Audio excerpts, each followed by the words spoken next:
The no goods train. Back in the days, there were only two engines on the railway, Edward and Gordon. Edward was the old but reliable engine who's happy to help on Sir Topham Hatt's railway. Meanwhile, Gordon, he wasn't as how he used to be. He was rude, elegant, and always liked to put down Edward as calling him too old or should be put in a museum. But one day, that was all about to change. Since there were only two engines at the time, Gordon had to shunt coaches into a siding. And he would often talk to the coaches, mostly about how great he looks. Doesn't my paintwork look so splendid and beautiful, dear coaches? The coaches ignored him. They'd rather be silent than say anything. Oh, you're just jealous that you can't move anywhere. What a shame, indeed. Then Sir Topham Hatt arrived, so he could tell Gordon the news. Gordon, your work for today is you'll have to take a goods train from Natford to the docks. I hope you can handle that. A goods train? How preposterous, sir. You can't possibly make me pull a goods train. It's undignifying. It's disgusting. Now, Gordon, you'll have to do as you were told. Now, please, just do it. We only have you and Edward, so you'll have to do it. Oh, like hell I'll be pulling those nasty-ass trucks. Ugh, why could you get that blue slave, Edward, to pull it? Gordon, first off, Edward is not a slave. He is an engine. And second of all, you are going to do as you are told, and I won't say anything else. But, sir, no buts. You're gonna do as you are told, and that's final. A goods train. A goods train. Oh, the indignity. Oh, Gordon. When will you ever learn that calling an engine a slave is a not-so-nice thing? Edward said. But then Gordon had an idea that he will regret later.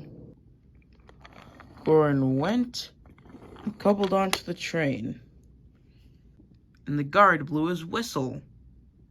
And then Gordon's plan came to action.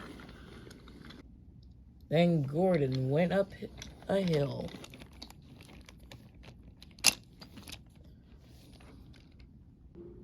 As Gordon was going up the hill, he started to activate his plan. All right, Gordon, now time to brake. But Gordon didn't. He continued on. He ended up getting momentum.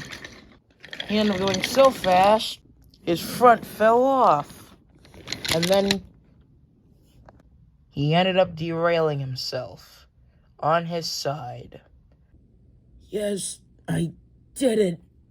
Oh, that hurts, he said to himself. Meanwhile, Edward was taking a break from shunting until a workman appeared. Gordon has derailed on his side, a workman called, and we need your help, Edward. Oh, I knew this would happen.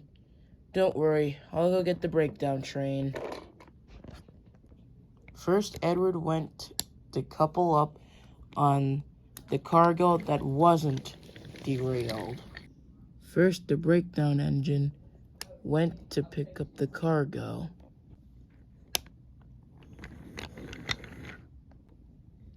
And he went to pick up the next truck that was derailed. But Gordon was the most difficult of all. Because of Gordon's size, they first have to cut off his tender in order to get it back onto the rails. But Gordon was the most difficult of all. The crane was able to get Gordon but the hard part was about to begin. But in a few hours, they were able to get him back onto the track. After that, Edward put back up the breakdown crane. Then, Topham had arrived. He was very cross with Gordon. Gordon, I don't know what gave you the smart idea to derail on purpose. Now, since your front is damaged, I'll have to pay a whole load of money. I hope you're happy for what you've done. I'm going to be taking you back to your shed immediately. Mr. Topham Hatt walked away. Edward took Gordon back to the sheds. But Gordon had no regrets for what he did. Since Gordon was shut up in his shed, Edward had to pull his express coaches for then. As for Gordon, he had to be shut up in his shed after he got repaired. I'd say he deserved this for his punishment. Wouldn't you agree?